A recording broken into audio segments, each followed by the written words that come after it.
현재 북한이 김정은의 사망을 감추고 있으며 준비되지 않은 자가 권력을 이어받고 그것이 남북 통일의 물꼬가 된다.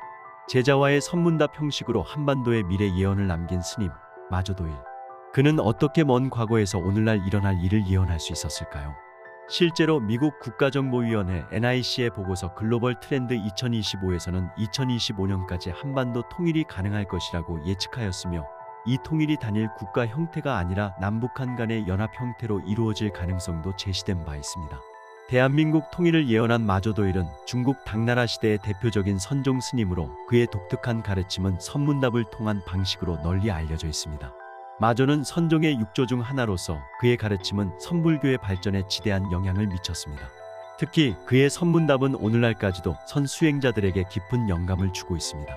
그는 제자와의 선문답을 통해 미래에 대한 예언도 남겼는데 그 당시 통일신라였던 우리 한반도의 미래를 언급했다고 합니다. 그의 생애를 간단히 알아보고 주요 예언들을 같이 해석해 보겠습니다. 마조도일은 하북성 출신으로 속명은 마였습니다. 젊은 시절에 출가하여 불교를 공부하기 시작한 그는 처음에는 교리 중심의 불교를 탐구하다가 점차 선종에 깊은 관심을 가지게 되었습니다. 마조는 선종의 6조 해능대사의 제자인 남학해양대사 밑에서 수행하며 선종의 깊은 지식을 습득했습니다. 그의 수행과 가르침은 회양대사의 영향을 받았으며 이후 자신만의 독특한 방법으로 선종을 전파하게 되었습니다. 마조의 가르침은 전통적인 불교 교리와는 다른 급진적이고 혁신적인 접근을 보여줍니다. 그의 핵심 사상은 다음과 같습니다. 평상심이 도이다.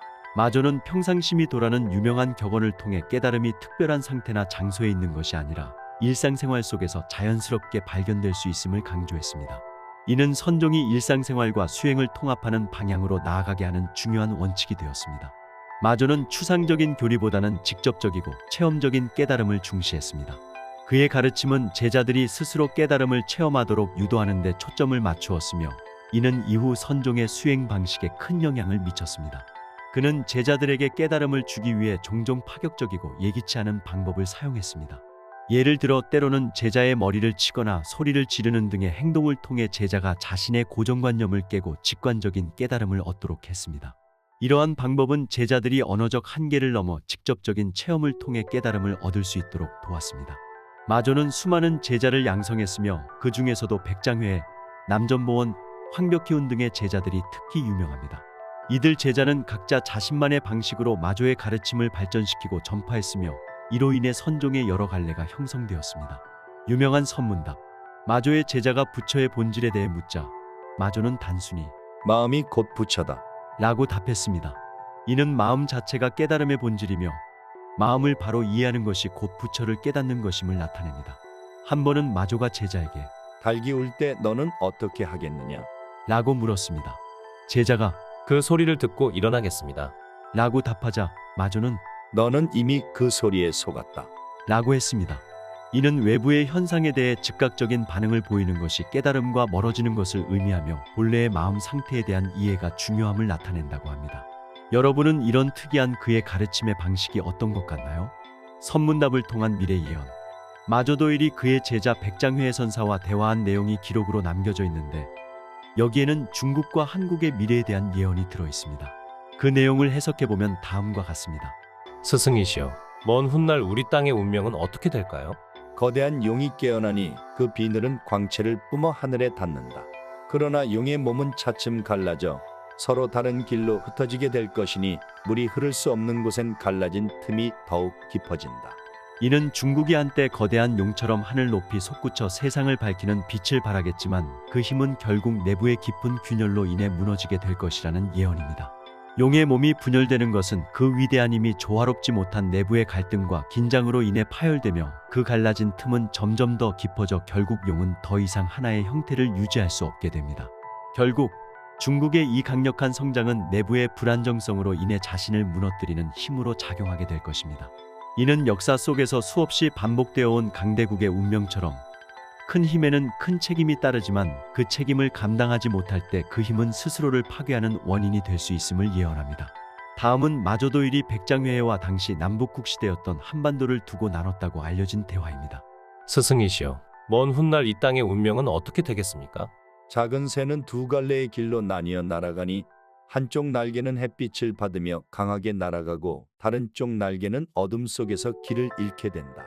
그러나 그 날개를 이끄는 이가 갑작스레 사라지면 사람들은 그가 사라졌음을 알지 못한다. 다른 이가 그 자리에 오르나니 준비되지 않은 그 손길은 새를 더욱 흔들게 한다. 그렇다면 그 새는 다시 하나가 될 수 있습니까? 날개가 고르지 못한 채로는 하늘을 제대로 날지 못하리라. 그러나 혼란 속에서도 새벽은 오고 결국 두 날개는 다시금 하나로 모이게 되리. 이는 오래 걸리지 않으리라. 이 예언은 일부 해석가들에 의해 통일신라 이후 오늘날의 대한민국이 남한과 북한으로 분단된 이후 북한의 김정은 지도자가 갑작스럽게 사망하면서 그 사망 소식이 은폐되고 준비되지 않은 새로운 지도자가 권력을 잡게 되는 상황을 암시한다고 합니다. 한쪽 날개를 이끄는 이가 사라지고 사람들은 이를 알지 못할 것이라 했는데 이와 관련해서 최근 김정은이 이미 사망했거나 중병에 걸렸다는 소문이 다시 떠오르고 있습니다. 이러한 설들은 그의 최근 외모 변화, 특히 체중 감량과 더불어 몇 가지 특이한 외모 차이점 때문에 제기되었습니다. 몇몇 관측자들은 김정은이 실제로 사망했으며 현재 그를 대신하여 등장하는 인물은 그의 대역이라고 주장하고 있습니다. 이런 소문들은 그가 몇 주간 공개석상의 모습을 드러내지 않은 시점부터 시작되었습니다. 이후 김정은이 공식 행사에 등장했을 때 그의 귀 모양과 치아 구조 등이 이전과 다르다는 점을 근거로 들어 그가 대역일 가능성이 있다는 주장이 나왔습니다. 예언에서 다른 이가 그 자리에 오르는데 준비되지 않은 사람이라 더욱 흔들린다는 표현을 쓰고 있습니다. 김정은의 후계자로 거론되는 인물은 그의 딸 김주애입니다. 최근 몇 년간 김주애가 공식 행사에 자주 등장하며 그녀가 김정은의 후계자로 준비되고 있다는 관측이 제기되고 있습니다. 그러나 그녀는 아직 어린 나이로 만약 김정은이 갑작스럽게 사망할 경우 그녀가 즉각적으로 국가를 이끌 수 있을지에 대한 의문이 있습니다. 또 다른 잠재적 후계자로는 김정은의 여동생 김여정이 있지만 북한의 권력 구조상 여성이 최고 권력자가 되는 것은 매우 이례적이어서 불확실성이 큽니다. 이로 인해 김정은의 갑작스러운 부재는 권력 공백을 초래할 가능성이 높고 이는 북한 내부의 정치적 불안정을 야기할 수 있습니다. 북한 내부의 권력 다툼과 혼란이 일어나면 이는 결국 남북 통일로 이어질 가능성이 높아질 수 있다고 생각해 볼 수 있습니다. 이러한 상황 속에서 남북이 다시 하나로 합쳐지는 계기는 예상치 못한 방식으로 올 수 있으며 이는 통일을 향한 새로운 기회를 제공할 것입니다. 이러한 예언의 해석은 현재의 정치적, 역사적 상황을 고려할 때 특히 의미 있는 예측으로 해석될 수 있습니다. 그가 어떻게 이런 미래 예언을 할 수 있었는지는 미스터리하지만 마저도 일의 영적 능력이 그 답을 어느 정도 설명해 주는 것처럼 보입니다. 그의 예언은 단순히 시대적 흐름을 읽은 것이 아니라 깊은 명상과 깨달음 속에서 얻어진 통찰력의 산물로 보입니다. 오늘 영상 재밌게 보시고 구독과 좋아요 눌러주시면 다음 영상 제작에 정말 큰 힘이 됩니다. 미스터리 코리아였습니다.